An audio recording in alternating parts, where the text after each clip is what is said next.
Okay, let's do this. You know, we came out here and I think we originally said coming in, we're like, we just want a couple wins. We don't care if we DNF every other day. Just a couple wins would be nice. And to get one on the last day in the jersey, that's from my boy Luke that broke his hand on day 7. Right on. For the teammate. Hey, talk to me about what it's been like racing here. Austin Outlaws bringing just 2 guys here. Eventually you lost your teammate to injury and had to finish these last few days alone. What was that like? We've all season been trying to learn each other, me and Luke. He's young and he's so talented.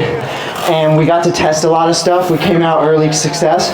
Then we're like, let's test some long runs. Let's test some you leading out. Let's see what happens. And we found out after a couple of days of just wasting time, like, nah, we roll better together. And then I lost him and I texted him before the race today. I was like, I think we're gonna get another one, my boy. This one's for you. This one's for Luke. So take me through now what's going through your head. What do you do now? How do you celebrate? Some chocolate milk, maybe a beer out there tonight? What do you think? I heard Brady Street is really, really sick. So I think on a Sunday we're gonna head down to Brady Street and have a good old Texas time, baby. Sounds like Milwaukee can back that up. Hey, do you still have the cowboy hat and the belt with you? We call you the cowboy for a reason. Oh, hell yeah. Give me 5 seconds. I'll put that thing on and get this show on the road. All right, let's do it. Lucas Bourgoyne, give it up. Your race winner both tonight and your overall champion of the 2024 Tour of America's Dairylands. Lucas just won America's Tour of Dairylands, last stage. Woo! Let me run down the last lap. Yeah, we're out here in the legendary Tosa. The crowds, Jesus Christ, man. If you want to come to a race for the crowds, Dairylands. I mean, almost every day was absolutely nuts. Last lap, I'd gotten shuffled back like 2 laps to go. I went wide on the chicane on the uphill turn. I was like, holy shit, man. I just lost the overall. I just lost any chance of getting the win. I went from like on the back of Rainstorm to like probably about 12th wheel. It was like 5 Rainstorm guys and then like 7 guys, and the only guy in GC, Clayton, was pinned on the back of them. And I was like, oh my God, this is it. I'm like 7 wheels behind him. If he beat me by more than 5 places, like I lose the jersey, right? And so I just stayed patient. I looked and I saw I was the last person on the back of all the guys going for the sprint. And I came out of the last corner. It's about 300. We're walking the last drag right now. It's about 300, 350 out of the last corner, block headwind. And I just had it. I took a run out of the last turn, started to come up the inside. Not too hard, not too hard, not too hard. At about 250, I was like, okay, I'm gonna roll. I think I just locked up the jersey. I see myself going over the top of him. At about 200, I was like, holy cow, I'm coming with a lot of steam. At 150, I was like, Jesus Christ, I think I'm gonna win this race. I just need to be patient. I lagged up next to Alfredo just to stay in the slip a little bit longer. And then at 100 meters to go, it was just everything I got to the line. And I mean, that was probably one of my best time sprints I've ever done in my entire life. And it takes that to be able to beat a team like Rainstorm. I mean, they've won the last 3 days outright, dominant fashion. No one can ride with them. And yeah, I am humbled by a good day and a good 11 days. It's an ecstatic feeling to have won the jersey and won the last day in the jersey. You know, last night I was thinking about it. I was like, man, wouldn't it be so cool to like post up in this jersey on the final day? Like that would be some legendary shit. And I don't know, I just relaxed and I do what I do best. I don't think about bike racing coming into it. And I just had to be patient. Something all the guys have been telling me, the Ty Magners, the Justin Williams, even the Danny Summerhills, they're just like, calm down, be patient. See you, bub.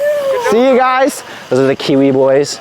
Yeah, and they said be patient, be patient, be patient. And I guess if I'm patient, I can throw one hell of a kick at the line and yeah, a beautiful day on perfect legs. That's what the finish felt like. Nailed it, man. Yeah. Compare the rest of the week, how do you like to feel today? You know, this is what I'm designed for. I love deep stage races. Like, this is the background I come from with road racing, so I wasn't too fatigued even this late. I knew I had really good legs. I was finally sleeping well.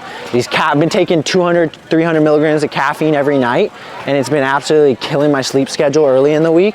And then finally I kind of got into a rhythm, like go to bed at 2 a.m., wake up at 11 a.m., and then take a nap maybe at 3 p.m. for an hour to get the legs back under me. And yeah, no, I mean, all in all, 11 days. We came here, I told Fetty Wap at the beginning of the week, I think we can win 2 to 3 races. I don't care if we DNF every other day. We didn't even have the jersey in our sights, but you know, something an old mentor once told me was like, if you're going for the GC, focus on the day, and the jersey falls in line. That's a Heath Blackgrove statement. If you focus on the day and you have enough good days, the jersey falls in line eventually. And I want to give this one to Lukey Boy. He was out after day 7 of 11. We're hoping with not a broken wrist. Buddy boy, this one's for you. We did it. We got the jersey in the longest stage race crit series in America. We got 2 wins. We made $6K almost on the week. You know, that's one hell of a week, and you know, we got to learn more about who we are as crit racers and our style and whatnot. This was a fairy tale weekend. 2 weeks, fairy tale 2 weeks, you know. We learned a lot. We had a lot of highs and lows. In an 11-day stage race, it can be like that, right? Like you're not gonna be God every day. And we stayed consistent. I think on the week we got a 1-1, 2, 4, 4, 6, 6, and then 3 other days where we just did absolutely nothing, 75 deep. But yeah, man. I don't know. Killed it, man. We tried. We tried. We are ecstatic. This is for the Outlaws. This is for ATX. This is Texas. This is Houston, where I'm originally from. You know, this is a result and a win to hang your hat on for a season. But you know, we got more racing coming up. I get to go home, take a 2-week break. I'll take a few days off, and then I'll get back to the grinding stone training.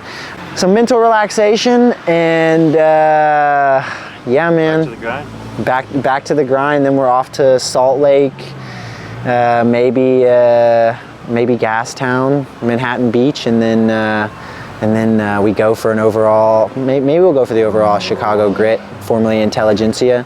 But for sure we'll be hunting some stages there as well, and we expect another good month. July's packed. I'll be on the road for the next 3 weeks. Once July kicks off, be on the road for 3 weeks doing all those races, bouncing around.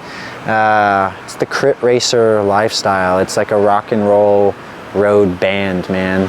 When the racing starts, You're on tour, man. I'm on tour, baby. Let's get it.